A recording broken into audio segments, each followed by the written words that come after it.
It's sunset in Albuquerque, New Mexico. The weather is pleasant, sunny but crisp, and the smell of fall fills the air. You're heading home to your cozy place, where you have a family, or friends, or maybe a cat waiting for you. Maybe you'll have a warm cup of tea, a glass of wine, or some sort of creature comfort to close out your busy day. This is your way of life and your normal routine. Meanwhile, there's a homeless person on the street corner on your way home. In Albuquerque, there's approximately 4,600 people experiencing homelessness. Some are using shelters and some are on the streets. Some haven't had a real meal in days. Some haven't showered in weeks. Most have tents, but there are still people huddled in a corner, on a stoop, in an alley, a dirt patch, a loading dock, somewhere. At least the weather is a plus, because there are worse places than Albuquerque to be sleeping outside. This podcast explores both the hidden struggle of homelessness and the immense efforts taken by our city and state to try to help. My biggest question, are we actually helping the homeless? With all the efforts and funding going into this crisis, are we making a difference? Does the homeless population feel cared for? Are we affecting enough change to make a difference? We're going to unpack this. Let's take a look at how many homeless individuals are here. What are their living conditions? What do they have access to for assistance? How does New Mexico compare to the national numbers? We'll talk about funding in our city, what's being spent and what are the roadblocks. We'll speak to a couple officials on the matter, one at the state level and one who is a director of city programs. They both say that lack of affordable housing is the main cause of homelessness and the main focus. I also talk with a real person who is experiencing homelessness. There's a lot to analyze and consider within this topic, but what really matters to me is the alignment between help offered and help being used. And by the end, maybe you'll have a strong opinion on this, or maybe you'll just have more questions like I do. You may have a strong bias for or against spending taxpayer dollars to care for the homeless, and that's okay. If anything, I hope this podcast inspires you to think differently either way. Albuquerque is a diverse city, full of culture and history. We do have a more modern, bustling side, but also a quiet, traditional, and relaxed side. Often people don't think of Albuquerque as a nice place to live, but in fact it has a lot of charm, and all in all, it's a great place to call home. It's definitely not the worst place to live. If you're basing your vision of Albuquerque on the popular TV drama series Breaking Bad, as a native New Mexican, I can tell you it's both accurate and inaccurate. The city's personality is quirky and fun, yet slow-paced and relaxed. Breaking Bad shows a darker side, of course, and our quirkiness is played out by showing colorful characters, usually up to no good, in one of the more obscure parts of town. The people here are actually very nice, and most would be willing to help you out in any kind of situation. Some areas have a more expensive, high-end vibe, and some are extreme poverty, very run down with boarded-up buildings and windows. You might call it sketchy. There are certainly areas that I would not go, but no matter where you are in town, there's a good chance you're going to see someone experiencing homelessness. You might spot a tent near the freeway entrance or exit. A bus stop might have remnants of someone who's been squatting for a while, like trash, clothes, other used materials. You might pass a few homeless people while you're walking on Central Avenue or in the Nob Hill district. These are happening areas of town with shopping, dining, nightlife, museums, theaters and bars, and the homeless. Growing up, we always called these people bums, hobos, not nice names. They were unsightly, and I'm admitting that judgment, disgust, and even fear were common impressions. Unknowingly, I had formed a bias against these individuals and never thought twice about it. Throughout the process to craft this podcast, I first went searching for data. What do we have to offer in Albuquerque, and how many people are being served? Have our numbers increased or decreased over the last few years?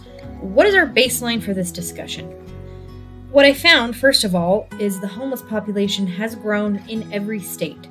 Now, there are a few states that have seen a year-over-year decrease, but the total cumulative number nationwide is a positive number. While our numbers in New Mexico are minuscule compared to other states, isn't one homeless family one too many? The national data is also quite interesting and non-trivial when you consider the magnitude of how these numbers have grown over recent years. I'll give you some of those numbers here soon. The keeper of this data is HUD, the U.S. Department of Housing and Urban Development, a long-standing government agency established in 1965. I reference HUD data frequently in this podcast. HUD administers several programs to assist with homelessness, and the most common one is called the Continuum of Care. Essentially, every state in the Union is participating in Continuum of Care. Funds are passed down from the HUD, which comes with reporting requirements. Throughout the year, HUD collects counts from every state, what they call the point-in-time count. This translates to HUD accumulating a lot of numerical data about the flexing and growing problem. These data reports from HUD are broken down into all sorts of categories. We have many subpopulations of the homeless. For instance, families with children, without children, male versus female, white, black, disabled, veteran, non-veteran, multi-race, multi-gender, the list goes on. I decided to look at only two segments of the data: the total number of homeless people and the unsheltered population. You see, HUD and most agencies devoted to the cause keep track of the numbers by counting sheltered and unsheltered. I had always assumed that to be considered homeless, you were sleeping outside, period. But the sheltered homeless are counted as well. Folks hopping from shelter to shelter are homeless. People couch surfing are homeless. People using temporary housing and/or receiving services are homeless. There are folks collecting Social Security and still considered homeless. I also chose 3 states to look into. Like I said, HUD has tons of data, so I had to narrow the scope. Of course, I looked at New Mexico, where I live. I chose Idaho as tribute to Boise State University, the reason I'm doing this podcast, and I chose a heavily populated and very different state, New York. By different, I mean East Coast culture versus the Southwest style, extremely different socioeconomic status as well. Oddly, New Mexico and Idaho have similar statistics and trends in homeless counts. New York, however, has 34 times the amount of homeless than New Mexico. That's New Mexico's point-in-time count times 34. The latest point-in-time count for New York was 158,000 people. You might not be aware that history of homelessness goes back pretty far. Jeff Olivet and a few co-authors produced a report outlining the history within the United States called A Brief Timeline of Race and Homelessness in America. They found homelessness was first documented in the 1600s, and then the United States experienced its first historically significant increase in the homeless population during the Great Depression, which makes sense. The first federally funded programs to reduce the homeless population were created in 1933, and we've been fighting homelessness ever since. According to HUD data for 2024, the total count of all overall homeless in the United States came to more than 770,000 people. For perspective, that number was about 580,000 in 2020. That means almost 200,000 more people are homeless than 4 years ago. New York saw an overall homeless population increase by 25% in 1 year. And here in New Mexico, the number of unsheltered homeless has quadrupled in just 2 years.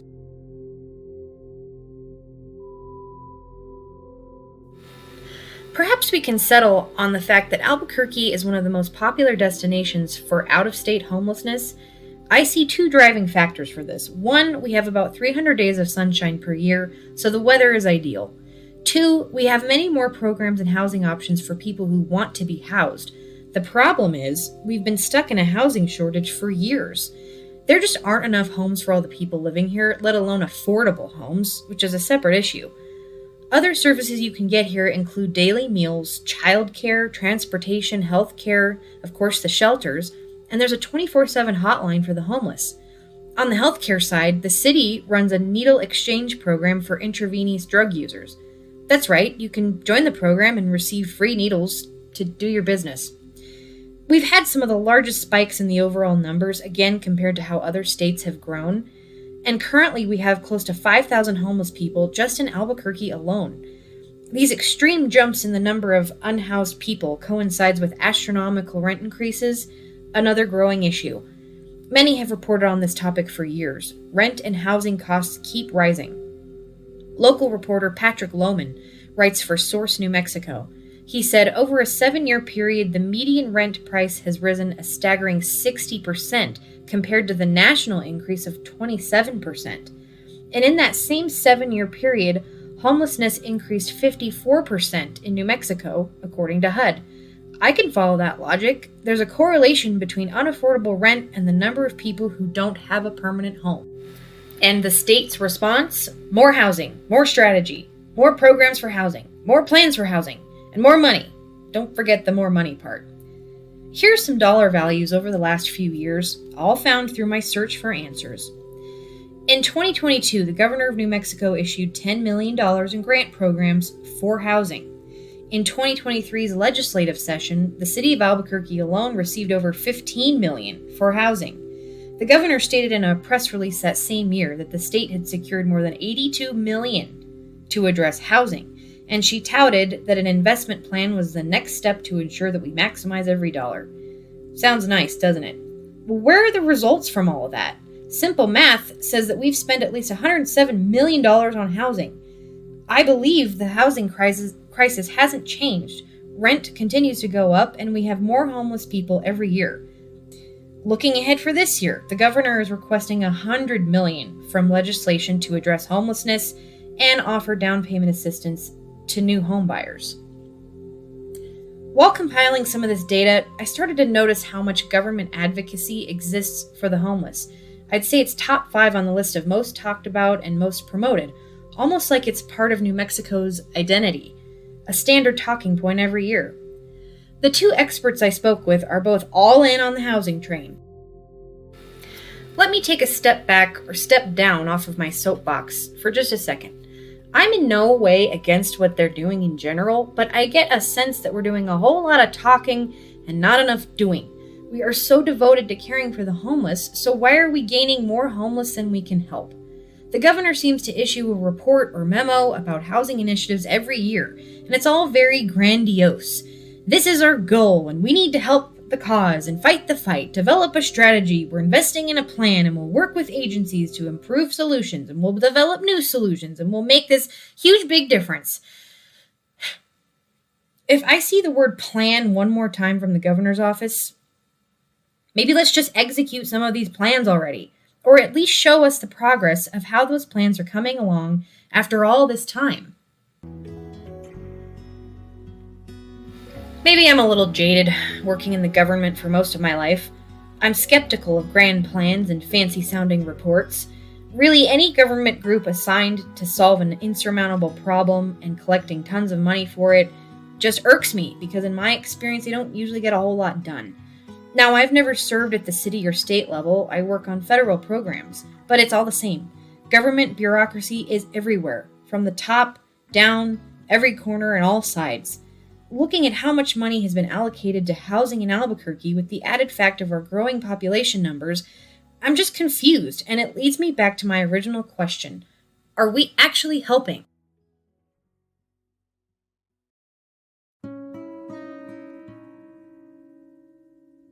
Alright, enough of that. Let's meet our experts. First, I interviewed Taylor Cook, the newly appointed Director of Homeless Initiatives by the state governor. She's looking at the issue on a more global level. Next, I interviewed Gavino Archuleta, a City Director of Health, Housing, and Homelessness. Both interviews were informative, and both with a theme. Affordable housing is the biggest problem and so hard to solve. Another notable theme worth mentioning is that community support is crucial. We have some very good advocates in the city, and I do feel that the city is responsive to it, to our homeless problem. Again, it's an uphill battle, and we're working towards it. And it's sadly, it's a growing fight every day. That was Gavino, the City of Albuquerque Director of Health, Housing, and Homelessness. Our conversation was informative, and Gavino's a very energetic, kind, and compassionate person, and he's got a job to do. I admire his pep, tenacity, and enthusiasm for what he does.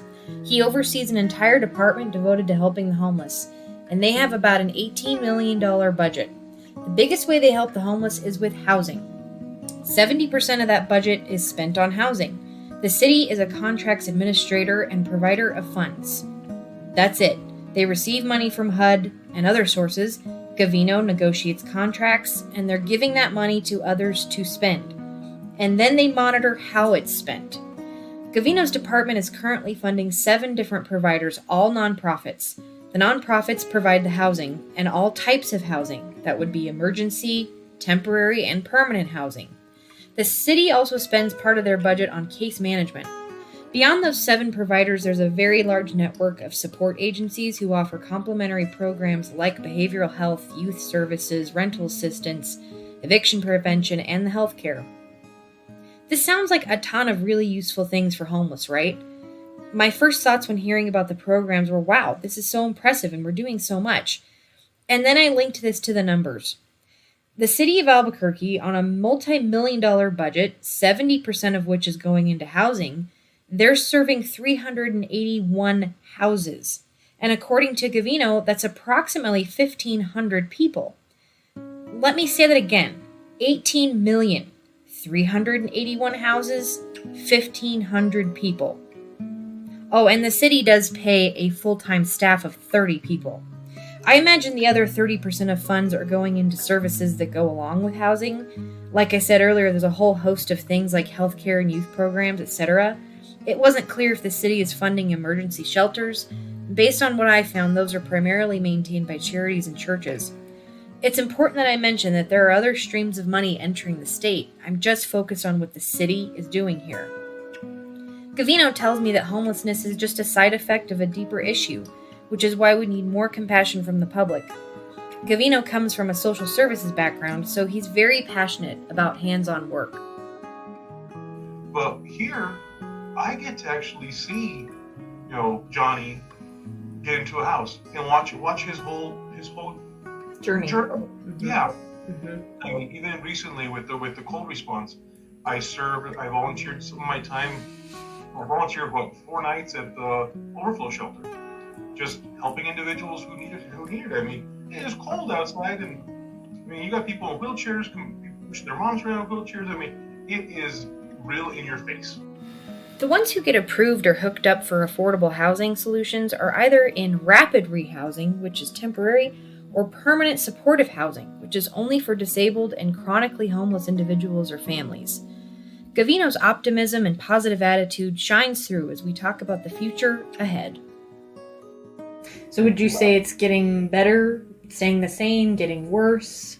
Getting better as our agencies are catching more ground and working with individuals and exiting them. And again, with our administration, being able to identify areas of where we could help more. Ways where we could help more. I later understood why he said that. It's because the subset of our homeless who are not housed, or unsheltered to use the term, needs so many other basics. And to his point, even if we had more money for housing, it doesn't exist given the 40% housing gap or shortage. This also sort of lines up with my point. What else are we doing to help? Even though we're serving approximately 1,500 people with housing, it sounds like there's room in the budget to address other things. Next is Taylor Cook, newly appointed by the governor of New Mexico as the Director of Homeless Initiatives. She has a more strategic role in making things better for the homeless. She's looking at the whole picture, working with legislation and improving the systems in place. And similar to my talk with Gavino, housing is the number one priority. Addressing affordability and using innovative solutions to create more housing is really where Taylor focuses a lot of her time. I think that we are also in a position to get ahead of it maybe a little more quickly than some other places where the affordability, we've definitely seen it as an impact here, but affordability is not what it is in other places yet. Interesting. So we still have some room to make some innovative changes and build more is the answer. Build more. There's a significant push to work with property owners across the state to renovate old buildings like hotels, condos, small apartments, and large acreage areas into affordable housing. It sounded like both the government and local builders are doing what they can to move this forward. But Taylor talked about conflicting processes among the different counties as far as permitting and zoning. All the jurisdictions have rules and red tape, so they're trying to help streamline some of that. The state also works on prevention of homelessness. There's support and programs for people who are in precarious living situations, and this is when I really absorbed the fact that we track unsheltered versus sheltered. But most folks experiencing homelessness aren't living on the streets. Like, we don't see them. They're folks that are still like kind of subsisting in some kind of way where they're, it's either living in motels, living in cars, couch surfing. Like, these are all very precarious and potentially dangerous situations too. Mm-hmm. So I just, when we're thinking about the diversity of the populations and the people that potentially need or want help, like, we can't write off this, most of the folks are not the ones that we maybe are thinking of when we're saying like they like living outside. No, most people who are experiencing some form of homelessness are not actually living outside at this point. So I hope that all translates to real support for individuals and families who are at risk of becoming homeless, not just talk about it. I do see that the scale of this issue is massive and overwhelming. We clearly need a multifaceted approach and comprehensive solutions. My impression is that the state feels it's their responsibility to foster collaboration among all the stakeholders, which is fine, but I also hope the state is spending responsibly. So after talking with the officials, where are we at? I see this collection of data as a really interesting puzzle. There's a huge push to build homes, but it's slow. No matter how many housing initiatives are pushed by the governor, we aren't making progress in building any. The city is spending millions, the state is moving millions, there's a ton of nonprofits and churches and charities all supporting the cause, and yet housing is the code we cannot crack. Are we accumulating more homeless people than we can keep up with? The answer is yes. The homeless population has been growing steady for the last several years. More funding, more homeless people, still not enough houses. Maybe our state is too giving of benefits, and the weather is just too good to pass up. With our favorable climate, sunshine, and the carousel of services, maybe Albuquerque is one of the greatest places to be homeless, if there is such a thing.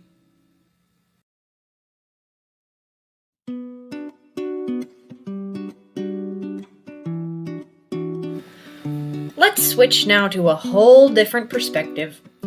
I talked to an actual homeless person. Her name, Candy. Yes, I approached a homeless person on the street. Yes, I was nervous, but it was important for this project. And I came prepared with a small kit of basics like body wipes, deodorant, a toothbrush, that sort of stuff. And I also brought some food. Candy and her husband David have been homeless for several years, since 2020 during the height of the pandemic. They were evicted after new owners took over the apartment complex where they lived. Due to payment issues cited by Candy, her and David and their dog Sancho were forced out onto the streets. They're living out of 2 shopping carts filled to the brim with belongings. They sleep in a tent at night, rarely in the same place. How long have you been homeless? It's been several years. Several years? Yeah. Like on and off? No, it's like just straight.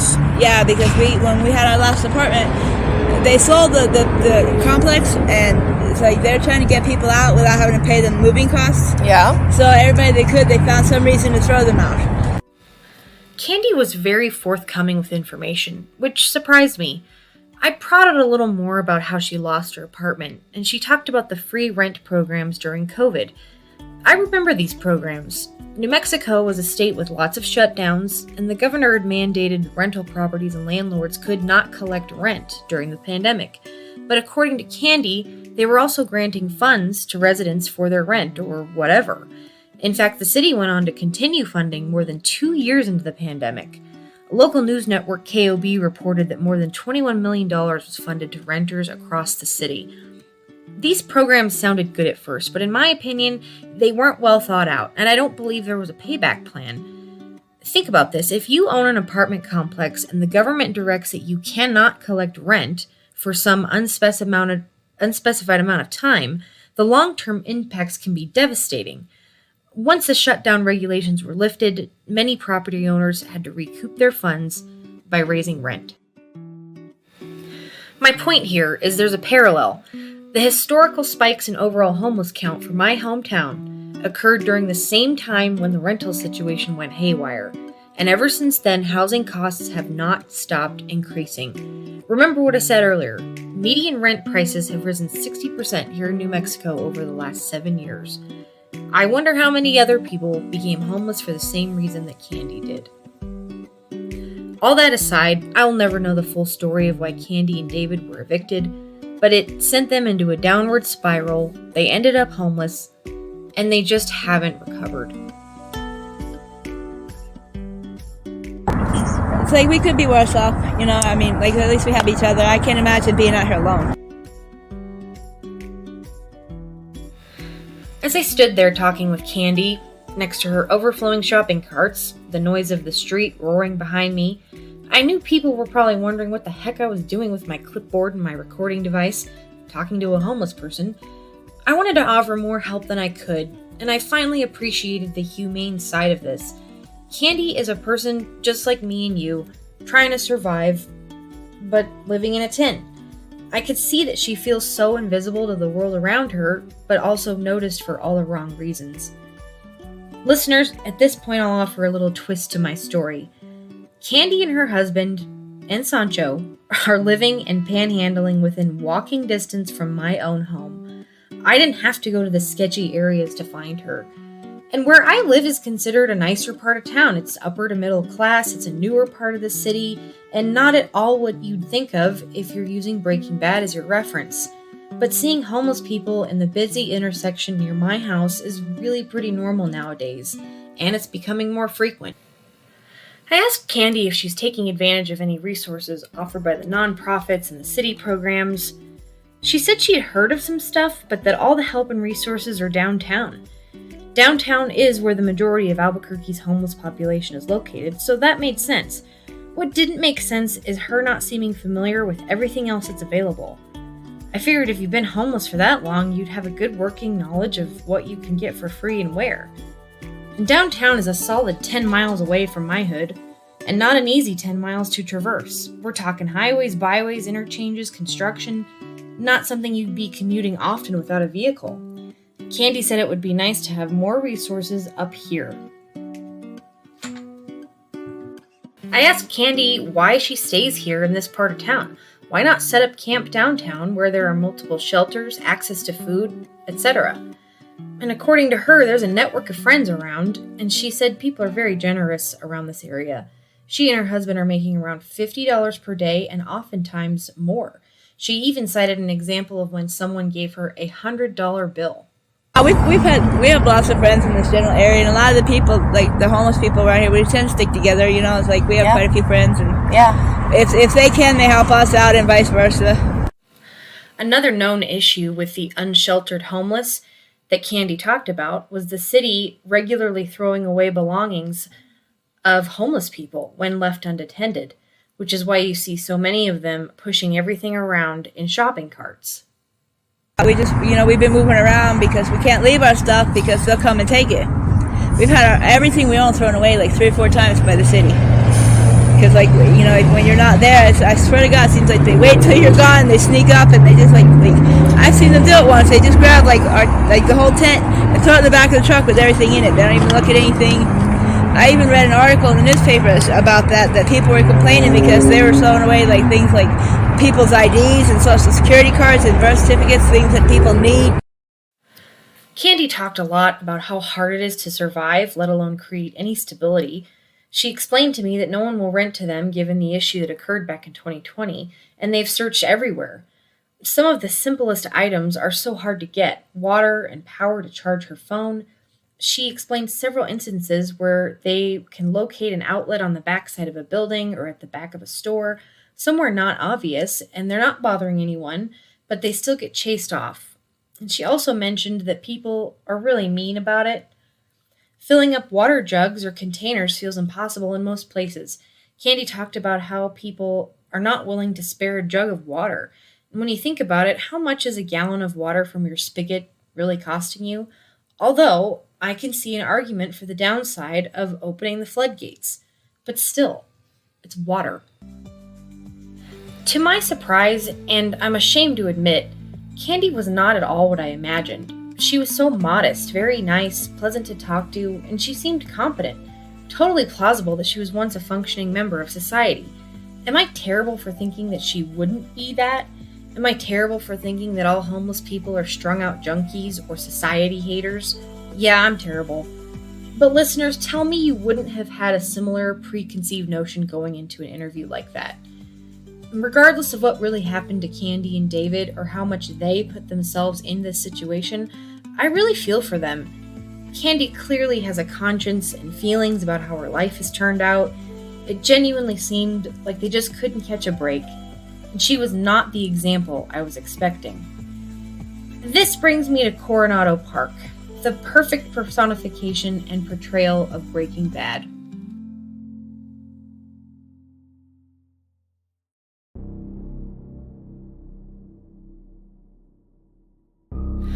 For years, a local park near the center of town had been a known encampment for the homeless.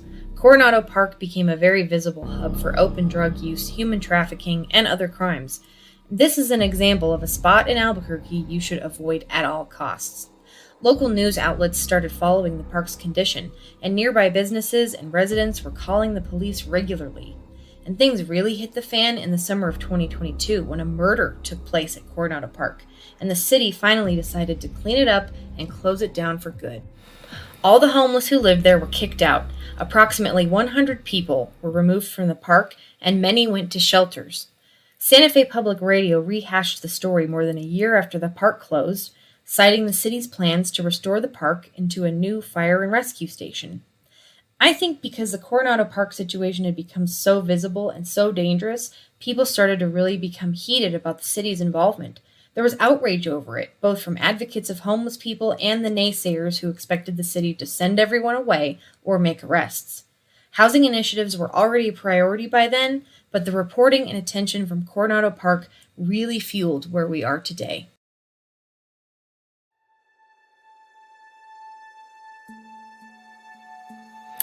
Let's get back to my original question. Are we making a difference? The number of unsheltered homeless has risen from 554 in 2022 to more than 2,000 people last year. That's nearly a 400% increase. If there's so much focus on housing, why aren't we getting any closer to solving the problem? Remember that I already talked about how much of a talking point this has become. A recent memo from the governor's office prattles along about the priority to build housing, again, and how we must address the rising costs of construction. The memo doesn't say how they're going to address it or what's really needed. There was no call to action. How are you addressing rising costs exactly? And that can't be the only roadblock for all this time.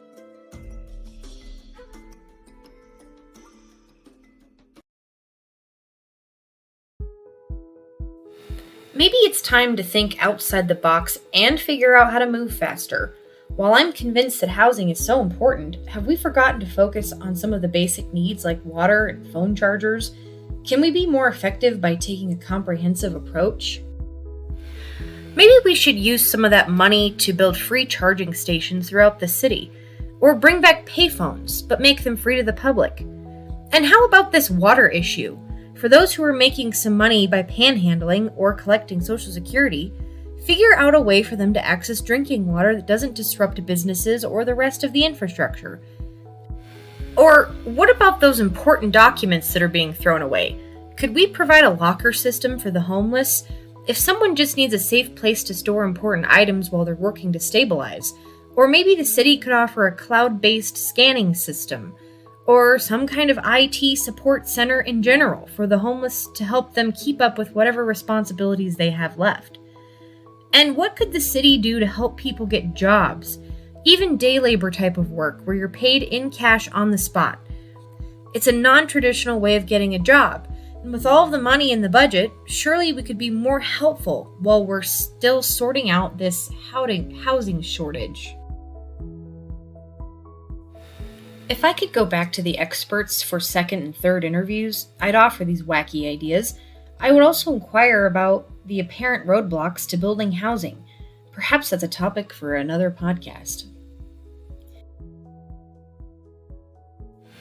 Folks, there's a silver lining in all of this. Of course, I wasn't going to leave you hanging with all my negative talk about how much the city is doing but not doing. First of all, the sheer focus on this issue clearly will not stop anytime soon, so we can safely predict that there will be continued funding on some level, and the advocacy badge worn so proudly by our local government is probably here to stay. Second, there are success stories of people who have converted out of being homeless. Gavino had shared with me that the nonprofits involved in these conversions often hire people who were previously homeless because they have a unique perspective. Now, isn't that a feel-good that everybody can appreciate? And third, Candy's resilience and overall attitude is just plain inspiring. She was really positive about her life when most of us couldn't fathom living out of a shopping cart. I was expecting to hear more whining and victim mentality, and yes, I heard some, but she was more appreciative and humble than I had expected. I had asked all three of my interviewees one common question. What is the one thing you want the public to know about homeless people? Gavino's answer sticks in my mind the most when he said they're real people. They're doing their best just like everyone else out there. And I really didn't feel that until my conversation with Candy. She has overcome the trauma and instability as best she can. And I have a whole new appreciation for what it must be like to not have a home. I have a new appreciation for the people who were fighting to end homelessness, like Gavino and Taylor, because they truly seem to care about it. I went into this project thinking most homeless people just want to use the system for what they can. They're lazy, aimless, with no ambition. But the truth is, there's good homeless people and there's bad homeless people. Just like there are good doctors and bad doctors, good cops and bad cops, useful government workers and not useful government workers. I no longer look at a homeless person and start judging. I instead start asking questions in my head. And even though we have so many struggling with addiction and mental health challenges, not all are out there to use the system and take what they can. It's like, because a lot of people I don't think realize, a lot of people think there's more help than there is. And it's like, that I think sometimes that kind of hurts because people don't want to help because they think you have help. And if you don't, it's like that kind of, leaves you in a hard spot. My perspective has just changed, period. Let's focus on helping people where they're at right now, not just housing. The officials talked so much about affordable housing as if it's the only thing we should be addressing. And the reality is, the comprehensive approach is what's missing. There's too much focus on housing and not enough on the other factors that are keeping people unhoused. Despite the millions going into homelessness advocacy, we still have Candy and so many others like her. And until we implement solutions to help more of the unsheltered population, we may never conquer homelessness. What can we do? What can I do? Well, making some more wellness kits of the basic needs to keep in my car, easy. Carrying some bottled water or jugs of water, no problem. Acknowledge that person on the corner while you're at the stoplight, and don't be afraid of eye contact. Listeners, I hope you enjoyed this podcast. I certainly enjoyed writing and producing it. I hope you learned something new. If you see someone living on the street, try not to judge them right away. Try to keep an open mind. And remember, most people don't want to be homeless. We are all so lucky to have what we have. Let's try to spread our wealth and wellness when we can, even if it's just a smile. And remember, comprehensive solutions and approaches are key. If you can be a part of that solution, there's really no stopping you. Until next time, be kind to others and stay humble.